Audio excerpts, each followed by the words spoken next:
So the first person to speak is student speaker, Delice. So you can start 2 3 minutes.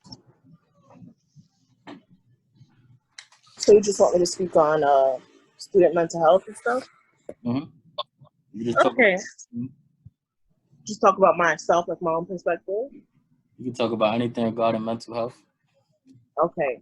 Um, as a student facing with mental health, in regards to mental health, I think that I never really had strong mental health issues until I got to college. And I think that because of like my upbringing and also because when you're exploring like a new aspect of life, it can be hard to find ways to deal with mental health. And so as a person, I struggled with mental health for a little bit, but I think for me, the things that got me through my mental health issues was having like a good base, like a good friend group, as well as having like professors and mentors that were there to support me. One thing that I feel is important to change about mental health, I feel like people really need to talk about mental health more and the realities. I think mental health can be a little romanticized now just because of like social media and stuff. And I think that universities need to increase their awareness about mental health and the things that go on their college campuses in regards to like their students, especially with Black students, because I go to a PWI and we have only like a couple of Black therapists for hundreds of Black students, and Black students often find it hard to connect to their white therapists because they don't connect to their experience. And so I'm just interested to see where this conversation goes in regards to mental health. That's it. So I should introduce myself first. As all y'all know, I'm Billy. I put this together because on my last live, I was live on Instagram. And a couple people was asking about mental health. So how is my mental health regarding the issues that's going on, the pandemic and the killings of unarmed African Americans? And I didn't really know how to answer it. And also, it stems back from a TV show I was watching called Grownish. It had an episode on mental health where a student tried to commit suicide, and the RA, his name is Aaron, he went to the dean, and they was saying that there was no money in the budget for therapists. So it kind of like stemmed back from there. It kind of gave me the idea to focus on mental health. One thing he said was that they have money to fund like sports and stuff, but don't have money to fund for mental health for students. In college, when it's like finals week, midterms, and a bunch of stuff, we all it's kind of rough for us, and we don't really focus on our mental health because we get stressed a lot. So I brought this here so that we could talk about mental health and how we could improve it. Why is it important, especially in the minority community? And yeah, so Delice was our first speaker. The next one was Kayla, but she's not here. So no, Professor Oropall is the next speaker, the guest speaker. I'm the next guest speaker. Well, I just want to say that, Billy, I'm so proud of you for putting this together. It's just so important to have conversations, right? So anyway, for those of you that don't know me, my name is Donna Oropall, and I teach in the, I'm a senior lecturer in the Human Services Department. So I teach students,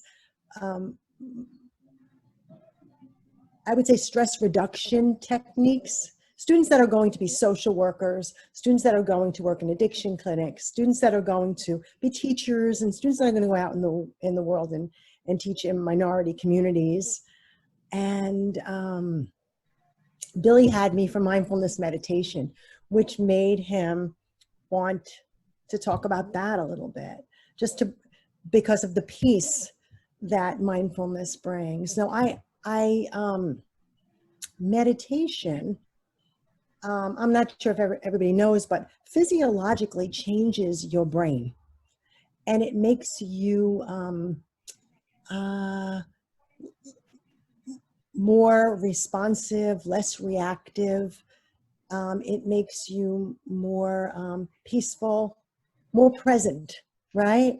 And it's really important for mental health that people understand how to best be mentally healthy, right? So in class, we talk about informal and formal techniques. And let's ground ourselves in this present moment. So let's everybody just come to a comfortable seat. So let's really try to be in the here and now. So lose the back of the chair. You know how to do this, Billy. Lose the back of the chair. Bring your hands onto your thighs. Close your eyes. Lift the crown of your head up toward the universe. Roll your shoulders back just a little bit. And then I want you to notice the connection of your feet to the earth, the connection of your hands to your knees. Notice how it feels to have the vertebra pointing straight up and down. So just notice your physical body. And then I want you to gather your awareness on your breathing. Notice your breathing. Notice the breath as it rises and falls. Notice the breath in and notice the breath out. Notice the breath in and notice the breath out. Notice the inhale and notice the exhale. Notice the inhale. Notice the exhale. Just feel the breath as it rises and falls. And notice how your belly expands, your heart expands, and your shoulder blades expand.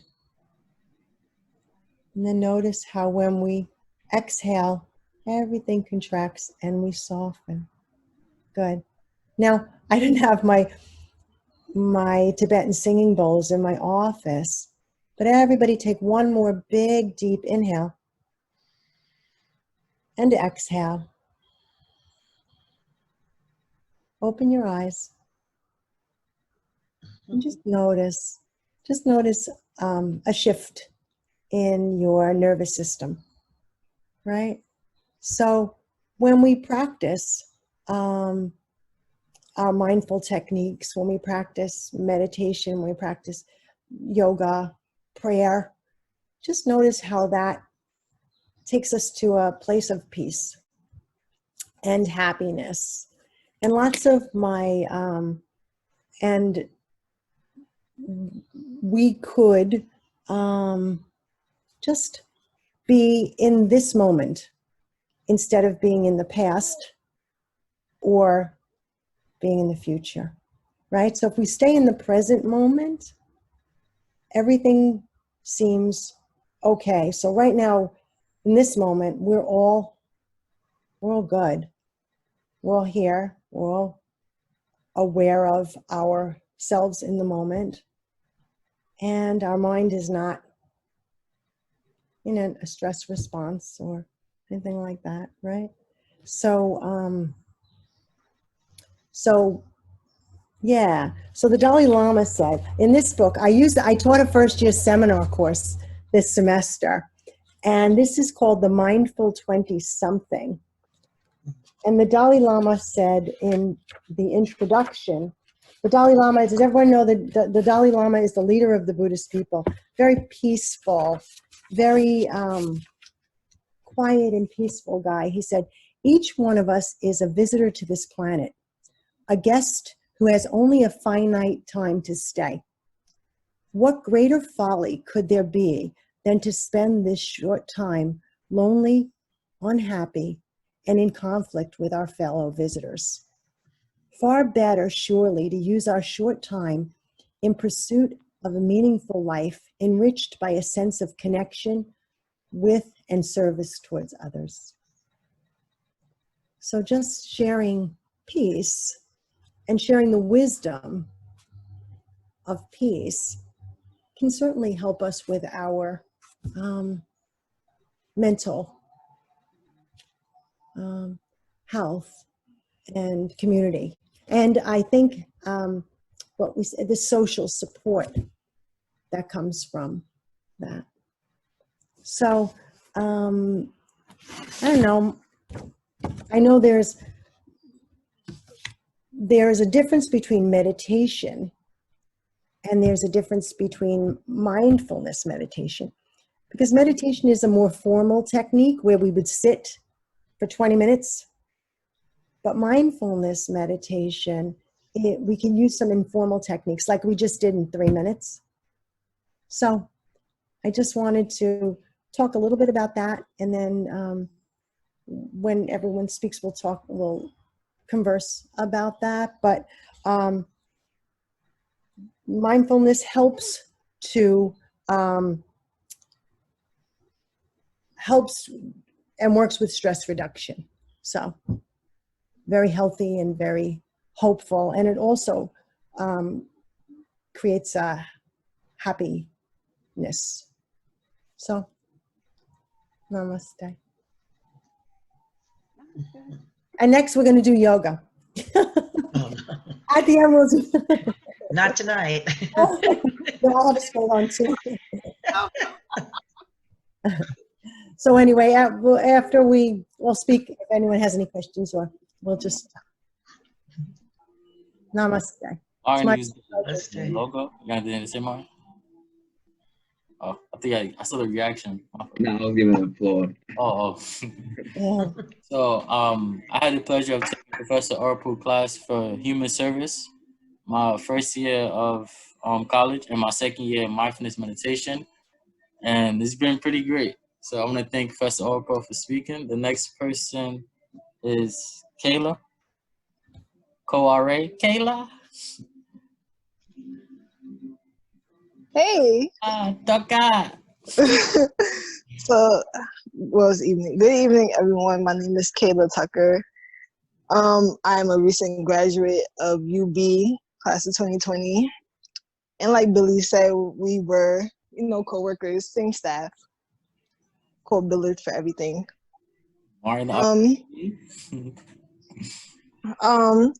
So I wanted to speak on the topic of like mental health for college students, coming from a college student perspective. I know people, basically my generation, we usually focus on the fact that we have to do, school is not an option, is a necessity, basically coming from our homes. And it's, if you don't go to college, then okay, you're getting a job ASAP, then you're starting to work now, you're getting out. If you're not, you're staying home, you're paying bills. And so having that mindset, the best option at the time seems to be school. And speaking from my experience, the minority experience, coming from a Black household, and my culture, it's, when you're at school, your only priority and focus should be school. So therefore, if you come into any obstacles, any type of, whether that be with a person, a friend group, a significant other, or even just personal mental health issues, it's kind of like, what else do you have to focus on? Like, all you're supposed to do is be there for school, like books, and that's it. Where's your problem? And sometimes when we are brought up thinking that way, then when we do face these problems, that's all we have to think. That's all that's playing in the back of our heads. Like, what do I really have to be stressed about? And so I really just want to say that it is okay to go through certain problems because we are human. At the end of the day, even though the main focus of going to college is, to get your education, but at the end of the day, life does happen. And you do face obstacles, whether that be friend-wise, relationship-wise, or just your mental health, because things do go on in the world. Although you are away at school, that doesn't mean that everything else around you stops and hops on to your timeline, your wave, or what you have to do. And things do happen that we cannot be accounted for sometimes. But although they happen, and although they do happen, what we do have in control is how we react to them. Exactly. So what I would say is that speaking for someone that did face mental health issues during, I would say, most of my last year of school, during my senior year, the most important year, you're almost out.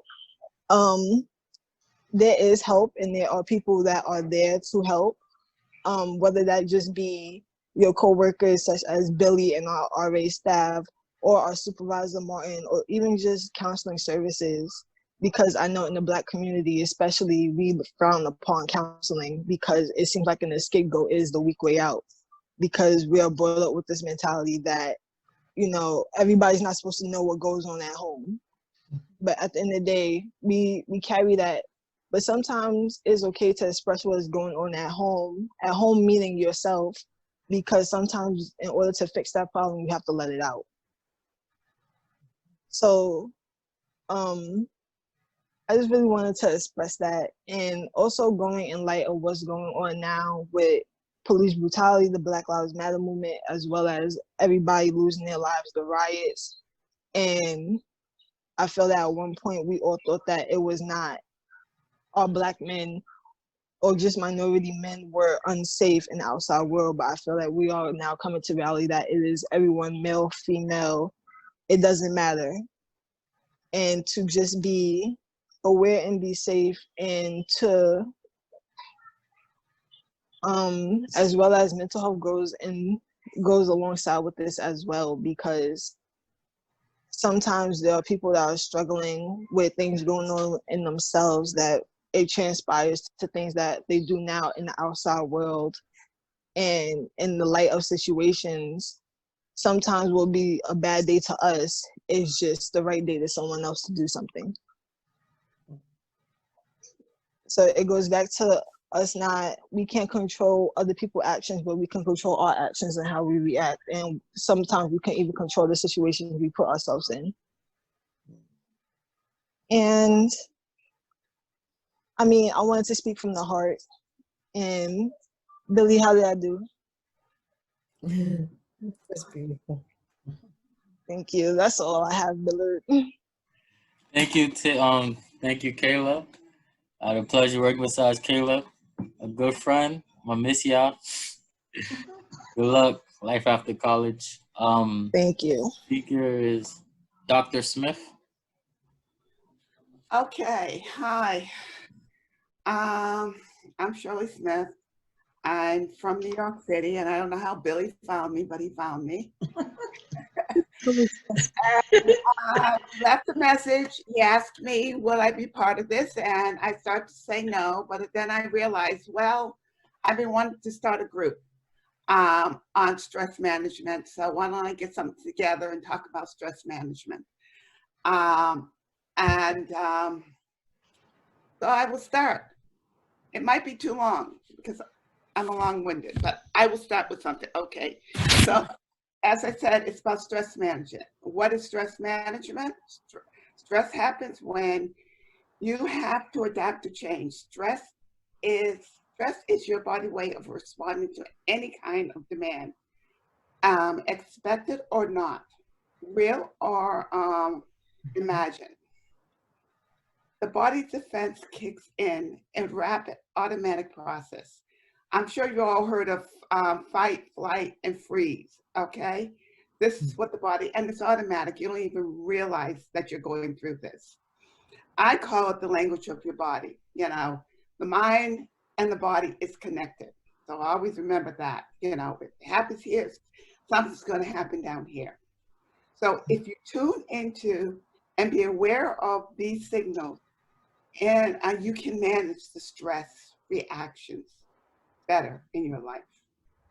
Okay, there's good stress, so I don't think all stress is bad. And it is excitement within, welcoming, energizing, increased performance in work and in play. Difficult stress is unexpected, struggles, threats, and danger. Do I have the time? I'm going to quickly go over fight, freeze, and flight, because they're important to management. Okay, it's all about control. First of all, when you fight, usually you're angry. and you have some control of what's going on in your life, you can get out of it. If it's flight, you still have some control. You can figure a way to get out of it. You can run. Freeze is the problem. Freeze is panic, anxiety, terror set in, doubt. You feel powerless. Okay, so now I want to talk a little bit about race.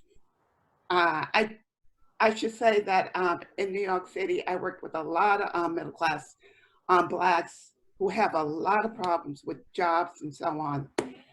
And so I do deal with a lot with race. Okay, so I want to talk a bit about stress that comes with being a person of color in this society. Race-based traumatic stress. These are feelings and reactions are expressed as intrusive, avoiding, and irritable. Unable to fix what hurts, develop anger, rage, depression, lower self-esteem, shame, and guilt. Everybody knows that, I'm sure. Having these feelings doesn't mean that you are mentally ill. People have to realize that. It is an injury to your self-esteem, your self-worth. Such injuries are known as micro-trauma, microaggression, derived from societal messages that leaves an individual feeling lack of any value. And I'm sure people have experienced that. When a person experiences microaggression along with helplessness, they often feel powerless and suffers in silence, especially at work and at school, because you want to keep your job, so you don't want to, be labeled that you're too sensitive or you're troubled, or I like this tone policing. If you raise your voice or whatever they call it, tone policing. So what do? You keep everything inside of you. Where do you take that? What do you do with all these feelings? How can you control them? Most often, people don't know what to do with these feelings. They don't know how to deal with this stress. So what do? They end up feeling bad about themselves. They exaggerate flight response. They just give up and go on, they do nothing. Lack of trust is a big thing in their environment. And so there's a lot of increase in sensitivity. Hypervigilance, always looking out for something. Something's going to go wrong. I know something's going to go wrong.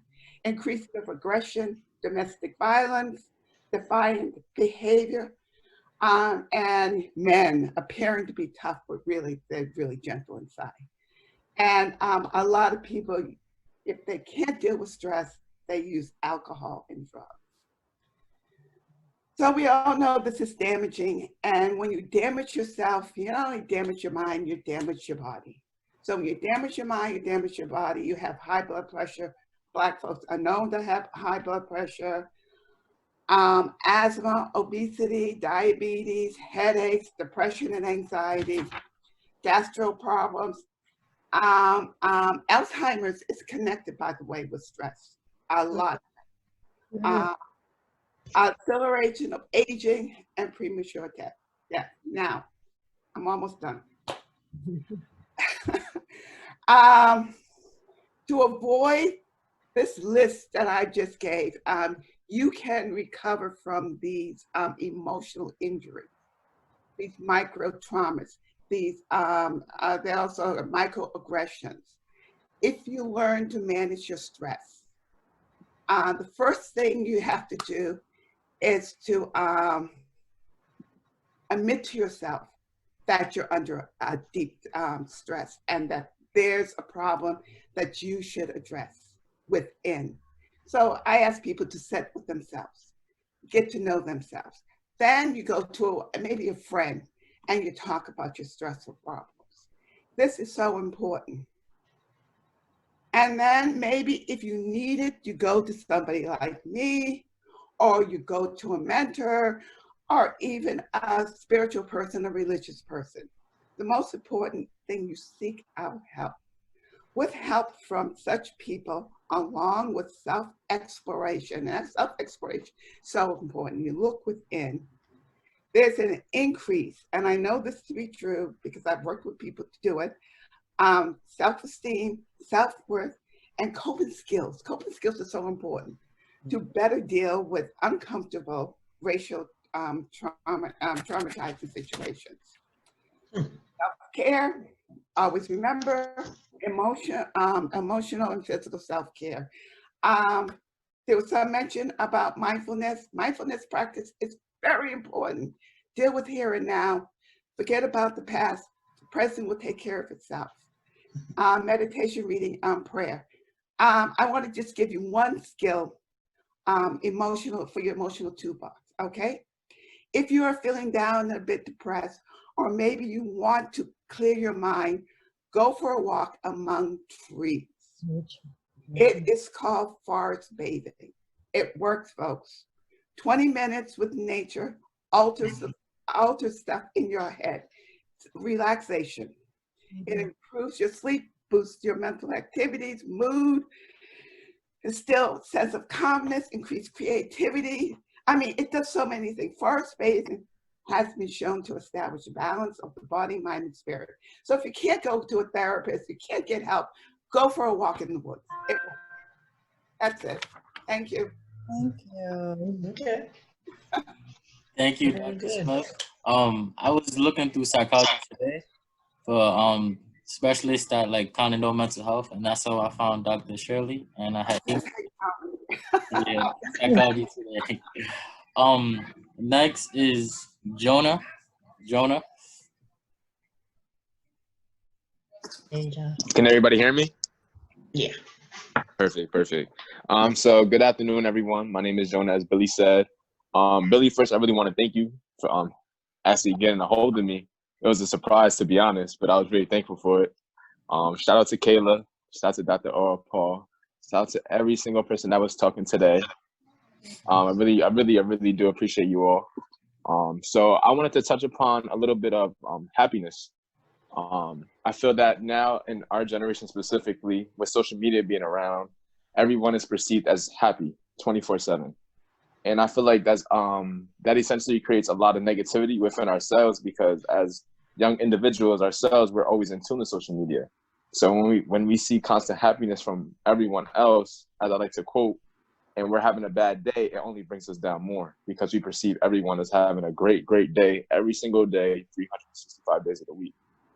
Because if you ask any individual on social media, will they ever post their worst days? They won't, because they want everybody to think that they're living a great life.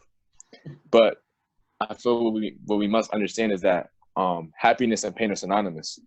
You can't be happy without pain, because when you solve a pain or a problem, the thing that comes after it, the outcome, is happiness, because you solve something.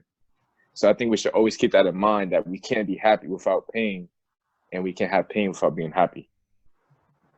So I really wanted to highlight that as the first thing. Also, I wanted to talk about negative mechanisms that we use when we deal with pain. And the first one is denial. So when we deal with pain, we tend to avoid it. And I feel that, when we avoid it, in the temporary of that time, we're relieved, because, we say it's not there. Oh, this is not happening, and it's okay. But then when we sit back and relax and we really come to mind, it comes right back. So we're never really solving the problem. We're just prolonging it. So I feel we need to alter our mind state of avoiding the issue and just honestly tackling the issue. And we hear that a lot. But when we're in a situation of pain, we don't do what's said. We just avoid it. And I feel that really does come into impact when it comes to college. Procrastination. We have an essay due, we got a homework assignment due, and then we got 3 tests in, next week. So we panic and we stress. So we say, you know what? I got enough time. I'm just gonna push it off the next day. The next day comes, we do the same thing, and we put ourselves in a worse predicament, because we don't actually act upon it until it's the last day, or it's just too late. And then we end up blaming everything but ourselves, because we put it off. We're denying the issue of we didn't act upon it. Everybody who gets a good grade is happy, but you're miserable because you put it off on yourself. So I really wanted to highlight happiness and pain, and I really wanted to highlight that regardless of your race, especially us minorities, that mental illness, it's normal. Suicidal ideation is normal. Everybody, or I like to say the majority has experienced suicidal ideation. That's just a part of life and the traumatic experiences that we overcome and endure, and it's normal. It's according to CDC, psych info. This is a normal thing. Suicidal ideation is much different than suicidal commitment. So I really do want to highlight that the two are different, and if you do experience it, that you're not deviant from society. This is a normal thing. This is very normal. But it's really important to have a strong community around you, whether that be family, close friends, support groups, Zoom calls like this, because Zoom calls like this help you understand that, and there's unity with all the struggles that we go through. We're all united in some way, regardless of color, race, gender, whatever the case may be, age. Just hearing from the previous speakers, all the insight that they gave us, nature walking with trees for 20 minutes. I never knew that. I do it, and I usually do it unconsciously, and it's relief, but I never knew that scientifically it's proven to work. So now that I know it works, that's just more wisdom and insight I can use to provide to the generations of in front of me, or just my population around me. So yeah, that's really what I wanted to get off, is just pain and happiness are very synonymous. Don't neglect it, really go through it. Thank you. I want to thank Jonah for speaking. So I know Jonah from we had a freshman class, first year summer. So that's Yeah. Jonah, and I know he's into psychology. He's a psychology major, right? Yes, sir. So I know he'll be good to speak as a student speaker. So the next one is Marty Mar. Thanks, Billy, for having me and for inviting me to this. As Billy said, my name is Ralda-Martinez, and I've worked with Billy and Kayla at the same university as Professor Oropall work at University of Bridgeport. And on this topic, I think it was very important to highlight a lot of what everybody was talking about that are very similar, and where that we need to speak about it a little bit more. We need to find other alternatives other than just therapy, and right, because walking around, exercise, yoga, sometimes even sitting down for 20 minutes, these are all skills and coping skills that we could learn and add into our daily routine without having to necessarily be told to by a doctor or a therapist. We also speaking about the locations, right? And at universities from the age of 18 to 24, that's where you really get a peak of that stress and that pressure to either hit deadlines with your classwork, B, also with the social networks, who's your friends, who you hang out with, what are you doing on campus, how are you involved, how are you getting to C, how you get into your goal of graduating and then getting the job that you're looking for, right, that you've been sitting, you're studying, and then the pressures of home. Right now, everybody's at home just expecting that you're at school doing your thing, making sure you're in bed every night by 9 o'clock, eating breakfast, lunch, and dinner at proper times, studying all day in the library and going straight to classroom, right? But we all know that's not how it goes down. So I think it's important that we realize that this is a concentrated time on where our young adults are really facing stress, and we need to help them understand it.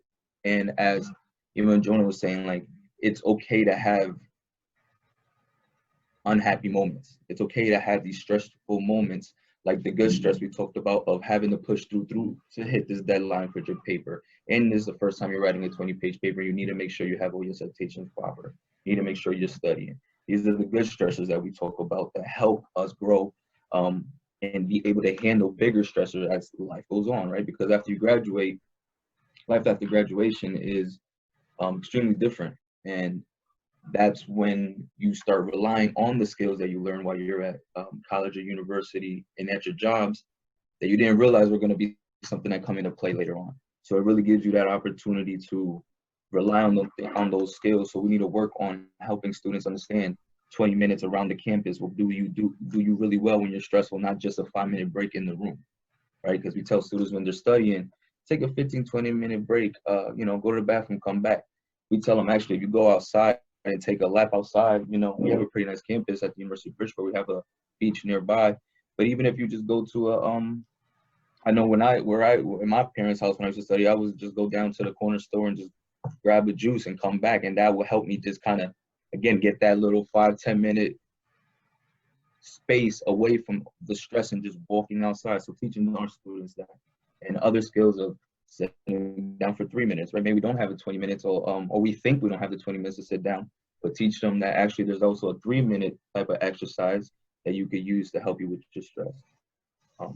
So those are very important things that I feel like we all need to talk about. And I think, like, really creating this platform right here for all of us to speak, and now we all getting different ideas, learning new information from one another, connecting with one another, right? Dr. Smith is like, I don't know how I got here, but seems like it was fun to be here. You know, you're helping us learn some different things. So I think this is very important, and it goes back to acknowledging that it's real, acknowledging that this is something that we all face. But I think something was very important that was said also is, just because you're having anxiety or stress does not mean you're diagnosed with something, and it's or you are diagnosed, but it's not something that could hinder you or stop you. You just got to find a different way to deal with it, and find a different way to cope with it and move on to continue going. And these platforms are very important. And again, talking about it, being from where we're from, giving each other encouragement, our peers, of, no, it's okay to go seek for help. It's okay to go and take that quick walk. It's not something about men, like somebody mentioned, men, right, are a little bit more machismo about, I don't need the help, or I can handle this, or I'm supposed to. And also women dealing with the stresses of home stresses of home and work, and figuring out their stresses of every day. So it's okay to talk about it, and giving the peers each other that avenue and space to speak about it. Very important. And then just having those resources. I know I have a slide here with some resources, some contacts that I would send to Billy to send out, of just different ways to, it's 90 ways to take a break. And it's like a little image. It's a nice little picture, and it has like just a bunch of different ways to just literally take a break. And another one of just some hotlines that you could call around to see if there's different skills that you can learn. But I think it's very important to talk about it. It's very important to let others be comfortable to talk about it, and also find different skills that we all learn and sharing it. Because like I said, I feel like we just learned a bunch of different coping skills that don't necessarily mean going to go to direct therapy, because that is expensive. And so I think it's just, that's something important to do. You can go to therapy, use your health insurance. There you go. Employee assistance too. Employees assistance, right? Yeah. Yeah. Thank you, Marty, for speaking. That was you know? Oh, can I ask a question? Do the colleges offer like free therapy for students, or is that exists? Yeah. University of Bridgeport has 3 counselors, full-time counselors on campus, and a hotline for any after hours to be in contact. These are just ideas or coping of ways of sharing it in the moments where it's, like I said, a 20-minute walk is something easier than you know, trying to figure out or wait until the next meeting.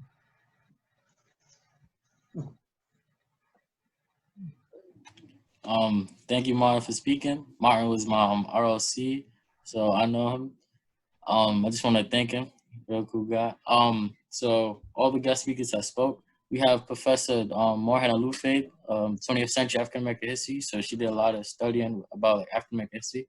So do you want to say anything about like mental health in our community, Professor Morehand? Well, to be very honest, mental health in the Black community has existed for the 300 or plus years that African Americans have been here on the soil. I mean, the trauma that Africans themselves went through of the Middle Passage, meaning being transported from Africa in the triangular slave trade over eventually into the Caribbean and then into the North American continent. Even Canada was included besides Central America and South America.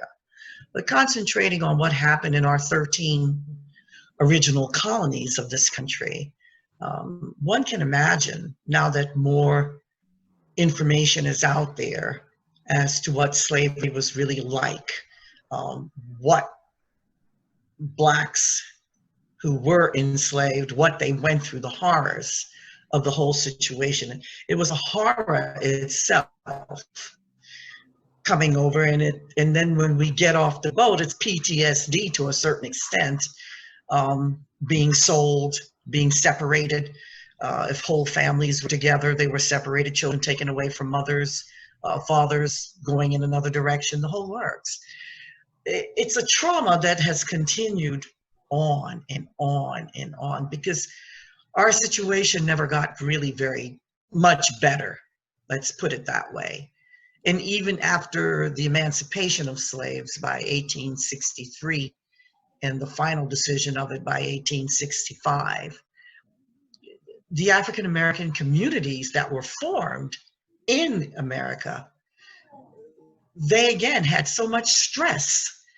The stress was a constant situation because financially and otherwise, they're starting from scratch. Slaves did not get paid. They had no money. So can you imagine being let out into this society, even in 1865, which was supposedly modern society even for throughout the world because it's an industrialized society. They have no money. So where were they going to live? How were they going to get educated? The whole situation is compounded with the fact that so few African Americans ever had enough wealth to actually harness themselves in the society, and as one would say, pull all of us up by our bootstraps. In other words, form a wealth factor that allowed us to have a constant education. So there's going to be pockets of African Americans who get really good education. There are those African Americans who will actually start universities and colleges specifically for African Americans to attend in order to receive a higher education, because due to segregation and otherwise not being really welcomed, now that they're even free people within this mostly white society, it was a struggle. What is shocking is that in 2020, we're still talking about the struggle. The struggle psychologically is an everyday situation for the majority of African Americans. And that's what I'm teaching in my particular course. And as you know, Billy, a lot of stuff that I teach, you're seeing it coming into pass and probably wondering, why is it happening still in the present? Now we're hearing louder voices, not just African American voices, but voices here in our society that are across the racial strata saying, okay, we get it. We understand that there's some major problems going on here. Whether our African American students are in college, out of college, there's still this constant problem going on. How do we resolve these issues? How do we get out of systemic racism? How do we have a situation whereby Black men are being, it looks like, deliberately murdered before our very eyes, and it takes hundreds of thousands of people here and across the world to say, this has got to stop. These people are under stress. The Black male is more or less hunted. He is in a psychological situation whereby there are so many of our men, young men, old men, who are frightened, okay? Are things coming back to the way they were before slavery, or even after the end of slavery? Even after the end of slavery, over 4,000 Black men were hung throughout this country. And there was an anti-lynching factor that went on for such a long time, for years. Ida B. Wells, she was the activist, the Black female activist in this country, who constantly followed from 1890s straight into the 1900s, Black men being lynched. She started that whole anti-lynching factor. Can you imagine? Last week, last week, that anti-lynching bill would not be passed by this federal government. That's a stress right there. And then on top of that, we find out that we've got like 5 black men in this country who have been lynched within the past 2 weeks. I know. And they're talking about they were suicides. I don't think that a person goes back to his high school to hang himself on a tree, or somebody decides to hang himself out of the public library or whatever. Do you understand what I mean? So the stress and the learning how to end these stresses is fantastic. But what Dr. Oropall is teaching is something that we have to more or less bring it forward, bring it outward more into the community. Because within our Black community, the majority of us do not understand that. There are factors that can help us become less stressful, irrespective of the terrorism that is going on in other situations. You understand what I mean? That we can actually place ourselves into perhaps our own little setting and start to understand even what Dr. Smith has said. Give us a chance to know that, okay, if I have an opportunity to walk amongst the trees and the flowers just for 10 minutes a day near my house when I'm living in Georgia, and I know that Black men are being shot maybe around the corner, up the street at any given point in time, if I can just take that in and calm myself down, it would help a lot. And it's so important that our communities know this. If we can start meditation and whatnot within our communities, it's great, but it's not a common factor.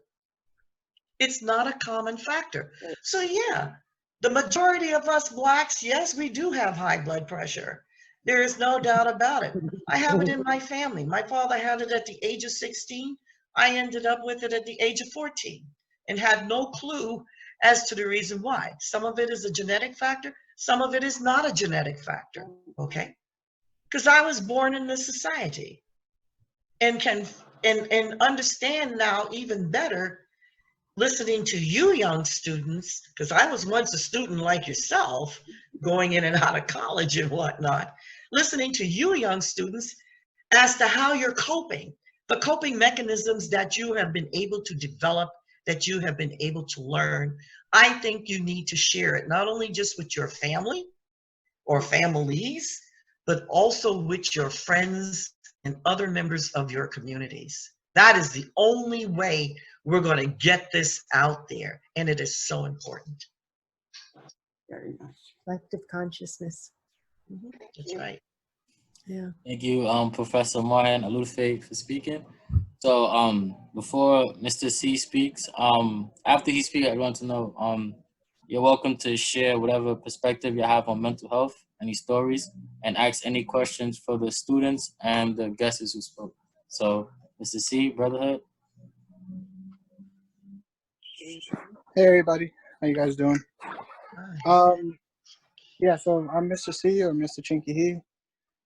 Billy has been inspiring me since I met him. Just want to say I'm very proud of you, Billy, and the work that you're doing. You inspire me every day, brother. Just to speak on mental health, I know there was a few mentions of social media. You got to protect what you're visually intaking as much as you're protecting what you're physically intaking. So you shouldn't be, not that you shouldn't be, but like there's been a lot of traumatic events that have happened, and they're not going to be the last ones to have happened. So you can get the information that you need without watching somebody die over and over and over and repeatedly on Facebook, on Instagram.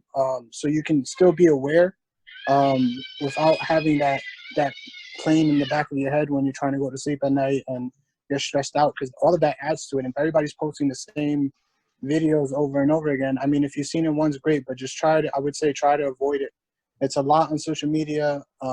It's not normal to watch people get killed. It's not normal to have all these Black lives being taken by the police. And so I am very thankful for all the tips that were provided. And just going off of the previous comments, like, in this country, you have to understand that everything is connected. So if you're looking at the way we are perceived by the world, Black, brown, Spanish, whatever, they perceive us in a negative way, and there's all these stereotypes created, and it's because there's a connection, right? So like after slavery, there were all these laws in place that made it very easy for you to be locked up and sent to prison, and you're getting sent to prison for free labor. So that's another form of slavery. You have the current prison system in America that's just another form of slavery, right? And then if you look at the families that are suffering, it's like 1 in 3 Black men go to prison, right? And that's just Black men. And if you think about Black women, it's close. And they're going to prison for the same crimes, same nonviolent crimes, oftentimes for a longer period of time than their white counterparts for the same crimes. And if you think about the families that's affecting, now you have a single mom in the home with kids, right? And she may now have to work 2 jobs in order to provide for her kids, and so she's not home. So now the kids are outside, or they're not getting help with their homework. So they're growing up in the streets, and they're looking for that sense of family, that sense of love, and they're getting it from outside, and they're not being pushed to like do their homework and things. And then they go to school, and then they get yelled at by teachers or the deans or the principals or whoever, because they're being seen as a bad kid when they're not. They're acting out because they've been through a traumatic experience. And if you think about how many lives this has affected, right? You're going from, okay, they're saying we're gonna lock you up, we're gonna send you to prison so you can work for free. That then affects your family income. That then affects your family dynamic. Then you have kids growing up not only in a traumatic America, right? Because anything that they're seeing that's being done to Black lives, it's affecting them and making them angry at a very young age, when you shouldn't have to experience that pain and that anger at a young age. So I would say, as you're progressing through this time, and even in the future, just watch how much time you're spending on social media watching these videos, because that's going to affect you, and that's going to make you angrier than you realize. Like subconsciously, it's going to affect you more than you may realize in the moment. I also wanted to say, just to also deal with your mental health, have your check-ins with your peoples, right? Find your family, find your people, have those check-ins, and just keep those contacts. Like I met Billy through teaching him and through the brotherhood, and we're going to be friends for life now, right? Like he's in college. Like you're my guy now, Billy, right? Like, and those are the kinds of connections, like when I need to vent or Billy needs to vent, he hits me up, he calls me, he FaceTimes me, and we have that in each other. And I would say, just whatever profession you're pursuing right now, I know a lot of you guys are in college, think about how you can do that profession while giving back to your communities, or maybe just do it on the side. Just find some other way to give back to the youth in your community, the people in your community, to have that sense of togetherness, right? Because any problem, any pain, is always easier when there's somebody there to hold you up when you get knocked down. But that's all. Thank you guys for.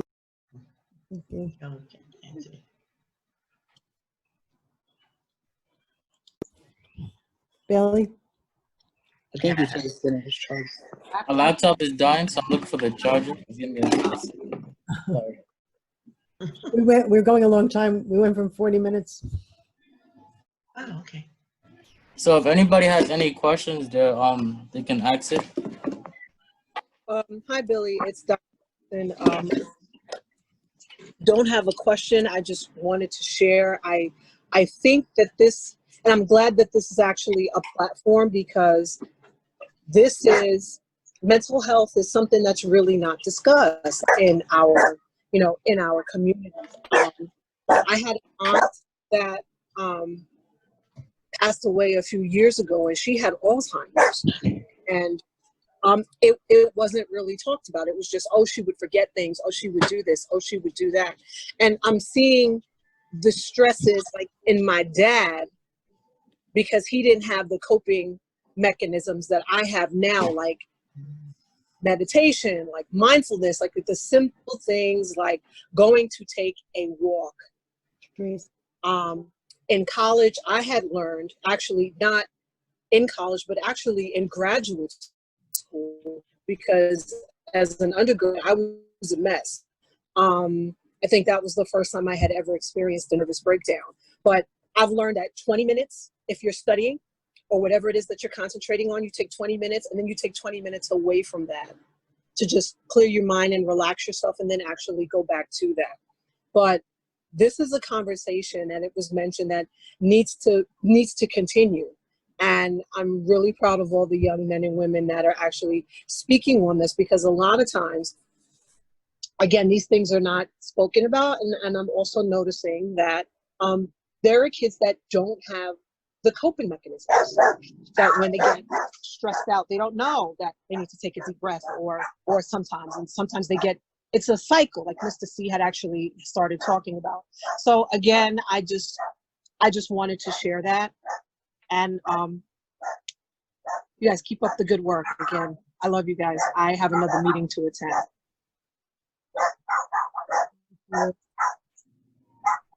Anybody else have anything to say?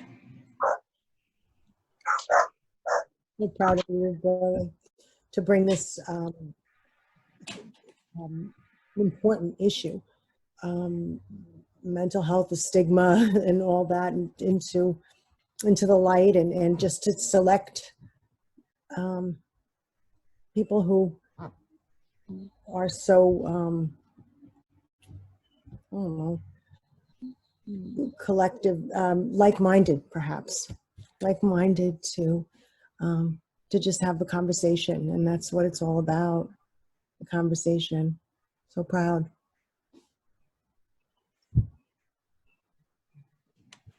So we hit the hour mark. I just want to thank everybody for attending. As y'all know, mental health is in my community. Like, I'm from the Bronx, so we have all types of race, Spanish, Blacks, even Asian. Mental health is just something that's not really talked about. And it's really important to make sure that your mental health is good, because what can you do not focusing on your mental health? So I just wanted to bring a little light to mental health, and I just want to thank everybody for joining. And maybe there'll be another topic soon down the road. So I just want to thank everybody for joining. Thank you. Thank you, Billy. Billy, you're amazing. Have a good day, I am everybody. so proud of you. Thank you, thank you, thank you. Yes. So nice to meet everyone.